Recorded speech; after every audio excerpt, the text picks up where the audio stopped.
Last time in the Star Wars Chronicles mirrored princes. With now Eileen joined the party, they decided to head over to the Star Warrior Earth Station to try and find out what exactly this Megonian treasure is. While they're there, they realize that they're in for more than what they bargained for, as the container itself started to open. As it did, an unexpected foe came out of it that no one really knew who still existed, i.e. George Overload. The moment he went out, he decided to attack Anzo and the others so he can try to figure out exactly where he's at and what he'll do next. During the process, he was informed that Pearson was still alive, and that with him and Pearson's history, he decided to go take action towards him, stealing his entire base, his team, and pretty much tossing him for nothing. With all being said, the gang thought he was an alright person to be around. However, they soon learned that Overload has more devilish intents than they realized. He wants a plan to create New Megonia on the planet they call Earth. Of course, and seeing how two of them live there, they're not ones to take that lying down, so they decide to take action as we're at now. Episode 5. Sizing Up the Competition. Edric and Overload stare at each other intensely. Not one made a single move as each person studied the situation in their own way. Overload himself held his hand out with conviction as a thought came to his mind. Calm down, child. We might not have to fight over this. Maybe if you hear me out, then we can both come to an understanding. Edric looked back to Dragno, who looked back unsure himself. Eileen looked at them weirdly as she had conflicting thoughts fill her mind. Go on. Overload let down his guard as he walked towards one of the messier beds. Us Megonians are neither male nor female, such as yourself. We are manufactured beings with a gift of life bestowed upon us. And I was the one who discovered that. Though our race is considered leagues above anyone else in technology, we're still a far cry to the original race before us. That is, until I came along. He looks back to see everyone else let their guard down. I'll admit, that can be quite prideful in my work, but it's honestly who I am. It's the very thing that motivated my brain to learn more. It was long before many of the others acknowledged me for who I am. Even the then President Silvic. It should be mentioned that his hierarchy was established well before I was thought of. Along with him, we changed how our race thrived, maximizing our intelligence, using our abilities for the better. It wasn't too long before we made allies with our nations. You noticed they weren't convinced. That's neat and all, but what's that got to do with Earth? For Christ's sake, I'm getting to that part. He took a second to collect himself. Going further, there was one member of his cabinet that never felt like you getting his earned respect. That man being the one you call Peterson. This left them with even more surprised. So, whether it was by another voice or by his own will, he waged a war on Megonia herself. I was warrior in a time and presented other allies to our tech. Yet when I came back, I saw the horror he created. Even what's another funny part? It wasn't entirely his fault. Was it a Star Dark Warrior? Overload came close with reminiscing. No, at least I don't think so. Then again, who they allied with was not my concern. Is the fact that they were the one giving that psychopath the idea. Whether it was before or after, I don't know. I know he garnered some of the blame for the scene. He stands studiously yet furious. I did battle with him, and though I emerged victorious, the price I had to pay was too much for me to bear. He looks down at his hands in shame. The scars I received are too much for anyone to look at, so I hid myself in this form you see now. He looks back up to them. I would soon be locked away from my own will, trapped in that container you found me in. Somehow by luck, or fate, I found myself here. I knew about your colony before, yet that wasn't the main thing I was thinking about. He goes over to feel the wall of the ship. He set up his new home here, and not only that, but his colony sat by and did nothing but thrive to itself. I wouldn't call it thriving. He takes that into his thoughts. Regardless, you still went oddly by as you rotted away. Besides, maybe conquest was the wrong way of putting it. I just want control again like I did eons ago. Now, I have to ask, is that so bad? All three of them gave a disgusted look. Control over what? A nation that was never yours to control? It just sounds like a lot of bullshit you're using to justify your actions. Dragno brings him back over to him. Yeah, but isn't that what you do? Before he answers, Overload laughed while bringing his hands up with electricity around them. Bullshit. As smart as you seem to be, you seem to be stubborn. I get it. Sometimes it's hard to admit the truth when staring at you. Yet, you'll see once I change this world for the better. I get your friends, We're not friends. associates, have a problem with this. But you said yourself, Starticus. Edric widened his eyes at hearing that. Surprise? You do know only a Starticus has the ability Cosmic. Granted, there are different versions of it. Yet each one all fall down the Starticus bloodline. I should know. I met one. If that's the case, then I don't suppose you have a problem with me. He shrugged while looking at him. Not really. Even if your kindness did nothing to help us in the war. Though I know as your ally, you must have done something to help out at the end.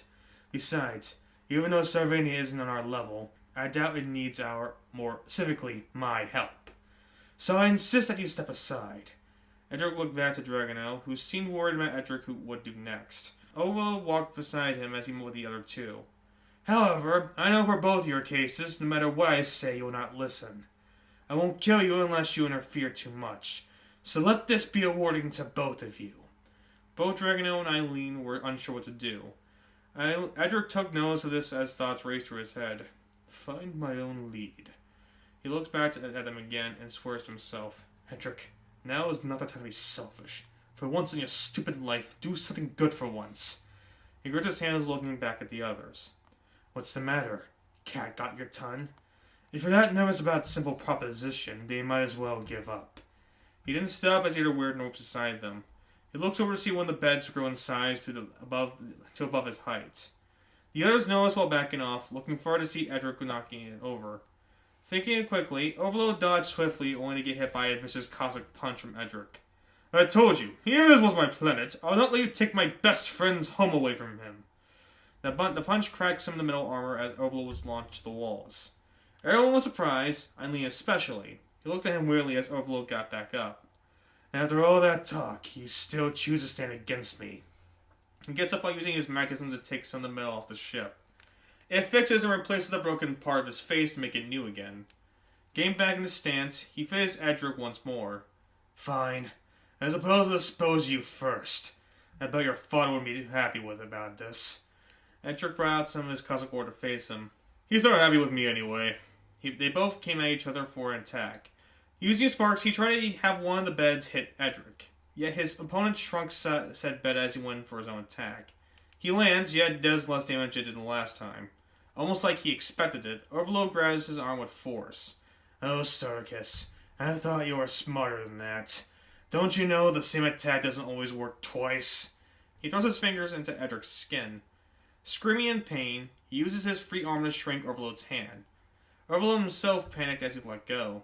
This gave Edric the opportunity to dash back to a little to assist the damage. Though some blood gushed out, he relieved that he didn't receive anything too serious. He had to do it out of desperation. There's no way my mind was outsmarted like that. He uses more metal to manually grow it back in size. Now he really asked for it. I'll show him not to stand against the greatest mind this universe has ever seen. Edric backed away further as he took apart the bedsheet to cover his wound. After wrapping it, he feels Dragono pick him up quickly. What are you doing? Dragono looks back at him confidently. Getting us a more advantageous situation. If you're going to defend my home, I might as well defend along with you. With a smile, they nodded with a reassurance. It could have nothing less my brother from a different mother. They both pointed to her jokingly again. And father! With a laugh, they see Overload give chase. Oh, don't think you're getting away that easily. You made your message clear. I'll make sure I'll return it in full. He sends out some more sparks, yet he failed to see it disappear as Eileen used her ability to absorb it. Come on, not you too. She looks at him sternly before turning back to the others. Just who are you, Edric Starticus? At first you seemed to be no more than a delinquent, but now all of a sudden you want to play hero? That makes no sense to me. The sparkles form around her hand. Still, I can't just be standing around hoping for the best. She's back at her robotic foe. You think he chose poorly? Yet you did as well when you chose to take my home. With the same energy she absorbed, she brought it back out to attack the robot. Overload is caught off guard by this as he gets sent flying. Quickly, she follows him as he falls into some beds. Laying there, his own thoughts speak for him. Just like that, I got 3 more pains in my asses. Magdalene in the wrong. Thinking over, he uses his sparks to get back up. No, it's those brats who don't know any better. He sees Darknut rush over to him. Sir, what's all the commotion? Ruffalo stares back at him with intrigue. Use your red eyes, Darknut. Tell me where they are. Nodding seriously, his eyes flashes as he uses focus on something. Meanwhile, a random ship came by the west with urgency. Out of it came Mikey, who seemed concerned as he looked at the state of the building. Moving with haste, he gets down the elevator to see the lab trashed up. Ansel was looking after the unconscious Gordon as he took notice of Mikey.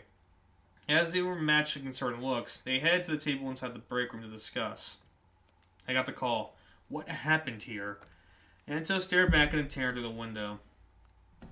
Safe to say the Magonian treasure was indeed hostile. He explained the situation as Mikey seemed conflicted to hear that.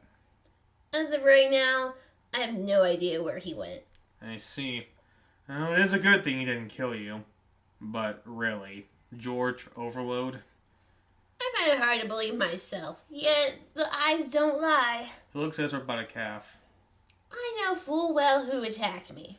Dragano and I will initiate a search for him. If he is as dangerous as you say, then it's our utmost priority to stop him from hurting more than we can handle. Then get right to it. Anto about to leave, yet Mikey stopped him with a skeptical look. Hold on, I have one more question for you. Anto looks over to see Mikey pull out his phone with a bunch of missed calls from Edric. Do you have any idea on why my son is calling from this location? Nervously, Anto didn't know what to say.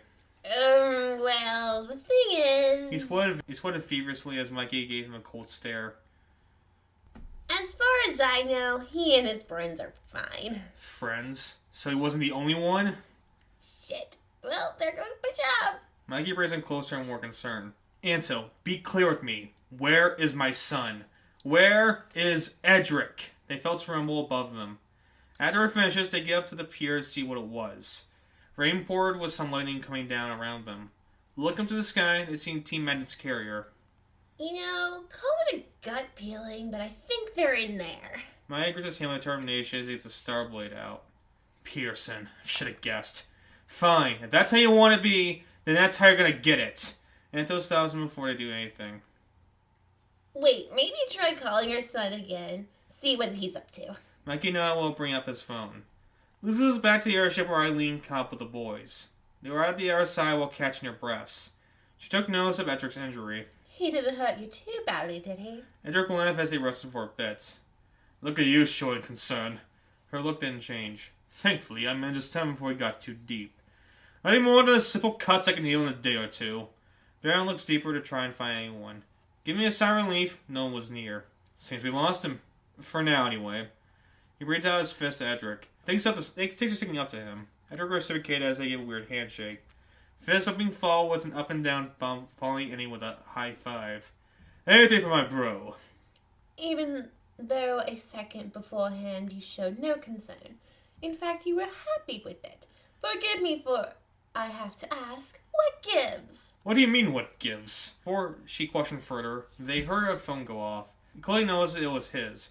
Bringing out, he sees his father calling his name. Hold on, the old man wants a word from me. He picks up with the haste. What's up? Edric, thank the stars you're still alive. You supposed to don't trust me. After he heard a deep breath, Mikey stares back at the airship with 1,000 questions.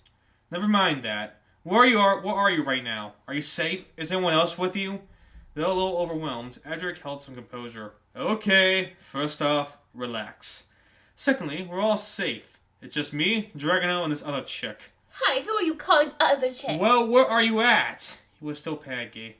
Chill the F out. We're on the airship. He was interrupted again. As we thought, so it is Pearson. I swear I get my hands on that son of a bitch. Did I tell you to relax? It's not Peterson. Well, who is it then? Before he answers, sparks came flying over to them as the phone drops to the floor. It breaks because the velocity was going. This caused the call to disconnect. Well, hello? Edric! He turns around quickly to the airship after taking notice of the call cutting off. Back at the airship, they see Overload catch up to them. Aw, isn't that a shame? You were moments away from telling your dear old dad about me. Good for me, at least. That's one less problem to worry about. They felt the ship wobble a bit as they began to move. Mikey and Anto took notice of this as it flew quickly away. We don't have a moment to waste. Come, Anto, we have to catch up with that ship. He looks over to see Anto prep Anti-10. Ahem, your chariot awaits. They get on as it gets back to give chase. Once more, we go back to the airship where everyone stands cautiously in front of each other. Damn, he's got everything figured out. Look out of the ship to see it accelerate faster and faster. Honestly, what did you expect from the greatest mind? He looks back at the others. You know, surrender is always on the table. Just admit you got outplayed and no more harm will come at you. He then steps back to avoid the chair going in size. Edric seems stressed that it failed. I'll take that as a no. He pushed it aside and dashed right back at him. Dragano tried to take the hit, but it was to no avail as Overload threw him out the window. Edric tried to catch him, but it was too late. However, instead of feeling gloom, he sees Dragano fly back up to her level. Don't worry, I'm fine. Thanks to our abilities being similar based, it didn't affect me. Yeah, I probably won't be much of help right now either. Eileen comes out to support. Try to slow down the ship as best you can. Yeah, what she said. He nods while dashing off. He can try his best, but it won't work. He looks over to see him move. Especially if I stop him from doing so. He stops however as the door grows somewhat smaller in size. Looking back, he sees Eileen and Edric stand confidently beside each other. I hope you don't mind helping me out one last time. If it is to stop this asshat, then I suppose I can tolerate one more dance. They both ran out their auras and begin to face him. So be it then. He turns around while holding some metal around him. You're right, his body does have something to do with magnetism. Yeah, but there is one more thing I noticed. She looks behind her to see Edric's phone slide to the end of the ship as it picks up speed. It seems there's a range to his field. Suffice to say, he has to be close in order to use its full power. The laugh. Overload continues to walk closer to them. I'll take it back. Both of you are smart individuals. Yet. He launches at them with some metal ready to go. You're still way below my level. They quickly dodge, however the impact left them both in stagger. He rose Eileen first with another attack. They say ladies first in your culture, correct? He once again sees his sparkles get absorbed by her ability. Exactly as I get first hit. She launches again, only for Overload to hit her again from behind. I see, you can absorb one's energy with your ability. That's pretty potent at one. However, I'm not. He gets hit by Edric's cosmic force again. Hey bud, don't forget I'm here too. They all recover quickly. Seriously, you let that dipshit hurt you? Use magnetism once more to obtain more material. That's it. If you want to, he gets hit by Edric again to let go of his attack. Oh, you stupid little bastard. Don't you know how not to attack your elders like that? I'm sorry. Loser says what? What? He realized what happened. Eileen held back her laughter along with Edric. Oh, you. For once, I'm actually enjoying your pranks. See? I know you love. They both get hit hard by an infuriated Overload. Stop treating us like some game. Don't you know who I am? Edric turns to her as they slowly get up. Come on, give it a try. She smugly nods while turning to him. You keep calling yourself the smartest guy, yet you aren't smart enough to realize that two amateurs are outplaying you. Hey, you aren't even close to winning yet. Don't get too full of yourself. They both laugh again. Better drag now, he flew to the front of the ship to try and find a way to stop it. Studying it entirely, he doesn't know how much of a plan. Well, when all else fails, use your head. Inside the window of the front was Darknut, who was controlling the ship. As he felt something slam in the front. He stumbles as he recoils. The hell was that? He rushes forward to see what was going on. Looking down, he sees Dragno try to push back as hard as he could. He tried to tap on the glass to get his attention. Kid, what are you doing? You're gonna hurt yourself doing that. Dragno notices him. How about you don't attack my planet, then I'll stop. You know I have no control over that. He shrugged while pushing the front some more. Now continue to push on. It's your choice. I'm gonna do everything in my power to protect my planet. But that's what a real leader does. He kept pushing, yet no matter how hard he tried, it didn't show any signs of stopping. I told you, you're only hurting yourself doing that. In normal circumstances, I won't let you hurt yourself, yet at the same time, this is kind of sad. He found out rumble before he finished. He sees Dragno punch the front, leaving some sort of dent. You're right. Which is why I have a plan B. He kept beating it over and over again with one fierce punch after another. I'm gonna stop him before he does something stupid. Looked around to see if he can do anything. That's when he notices a few magbots sitting in the air containers. Dragno just kept punching as the front got more damaged. However, he stops to avoid an attack from one of the magbots. I warned you, kid. Stop with this foolishness. He sees one of the Magbots fall after he was attacked. And I told you that I wouldn't give up. Send your entire army at me. I'll keep defending my home no matter how many you got. Why do I always meet the crazy kids? How can I meet one that just wants to yell profanities about one's mother, or a kid helping an old man cross the street? Of course, I always meet the ones who he felt more rumbling as Dragonel kept beating one after another. Meanwhile, the others were struggling to get a footing. Overlord magnetized himself to the floor, yet he wasn't able to move because of it. The kids held onto the nearby containers to get their sort of footing. Hey, Dark Knight, I thought I told you to steer this damn thing, not crash us. He felt a piece of metal hit him as he launched from the rumble.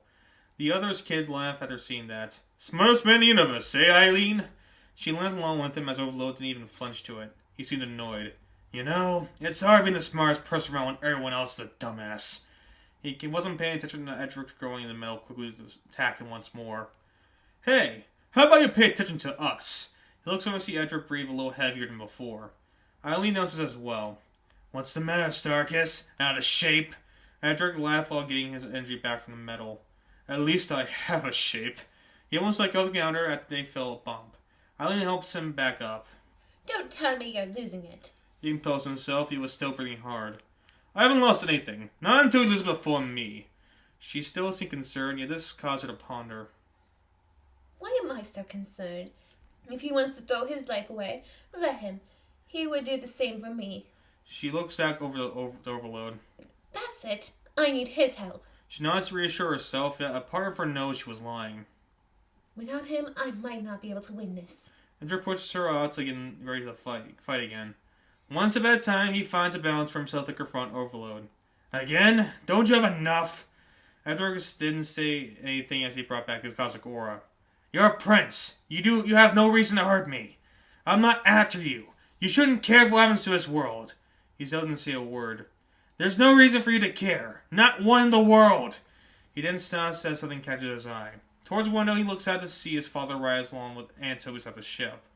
After thinking once more, he stares back at him. You do have a point. He gets back in position. However, I need to find my own way to lead. My father can be such a pain, yet I know deep down he has my best interest in me. He doesn't tell me these things just because he wants to. He tosses a coin from his pocket towards his foe, who catches it.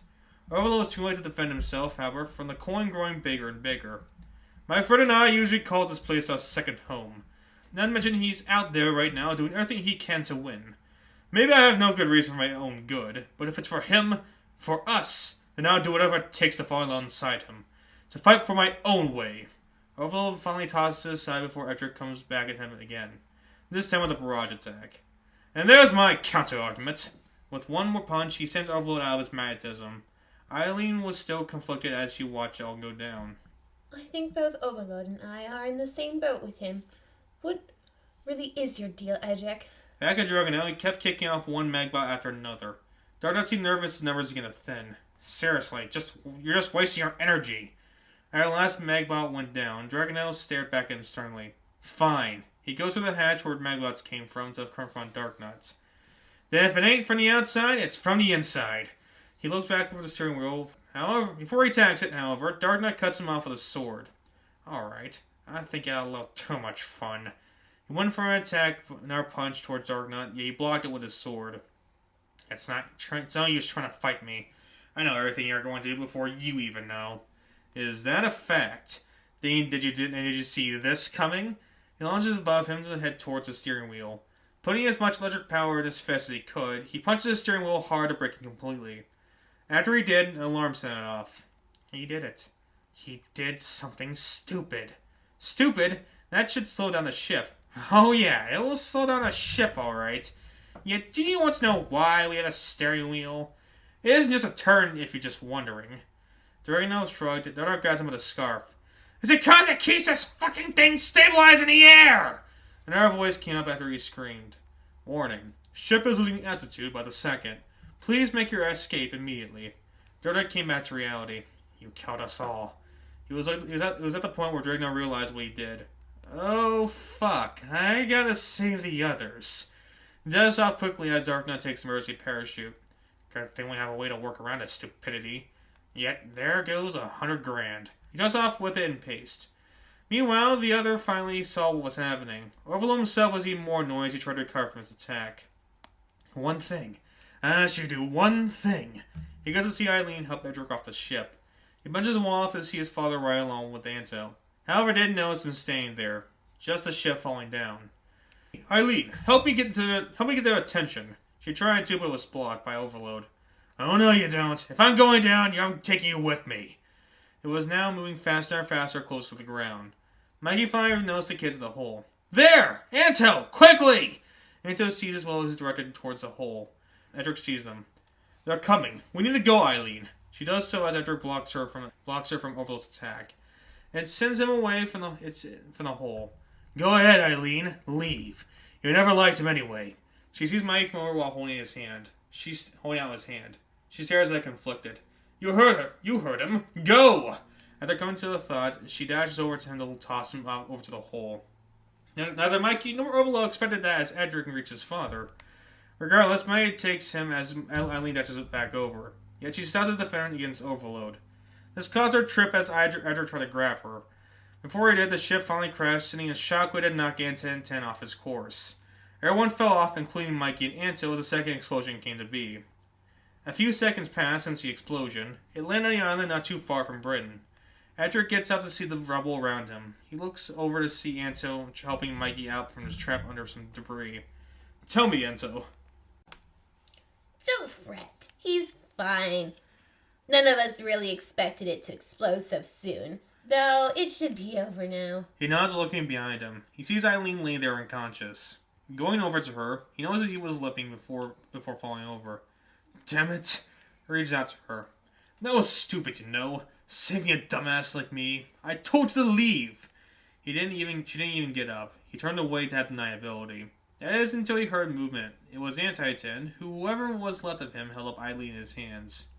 It's okay. Though she fractured her leg, her vitals are fine. Edric was surprised to hear that. I'm gonna fracture my leg as well. At least some good news to hear. It wasn't until Sparks came to magnetize the robot to the ground. Edric was shocked to see that as he turned to his left. There stood Overload, albeit in a more broken state. Seeing that we all experience some sort of pain from this. Lucky me, I can recover in seconds. Can you say the same, Starticus? He didn't notice someone coming over at the blazing speed. Never fear, Dragonel is... He sees Overload catch his punch midair. Here, he laughs awkwardly. Overload takes her up beside him and hits him in the dragon in the head. This causes both a stagger confusion, giving him enough time to go over and attack Edric. No more of these stupid tricks. You had enough fun, but your short, meaningless life ends here! Edric laughed as he tried to get up. I see even the smartest man gets short-sighted in desperation. One of the rocks grew bigger to cause Overload to trip. Edric uses his remains to try to get up with one leg with his fist ready. If I'm grateful for one thing, mighty about my dad, he at least gave me his will. Giving wild barrage attack, he destroys whatever's left of the robot's body. That will of the Stoticus! With one last punch, he destroys Overload's head to cause the foe to fall down defeated. Edric follows suit as he gives out his last energy. This caused Megan to bust out the rubble in a white veil. Okay, now I'm ready for action, and he looks over to see Edric lay exhausted as he stares back at his dad. You couldn't have done that sooner. He runs over to his son to check on him. I'm sorry, I thought it was over, and Edric knocks him away. Forget about me, would ya? Check on her. He points to Eileen. Mikey nods while letting his veil go. You're right. Anto, get my son to the hospital immediately. I'll take Dragonel and the girl. Anto quickly falls behind to do just that. Does this mean I'm fired? Mikey looks back only to see Overload's body disappear. He looks over to see Dark not carry away with them.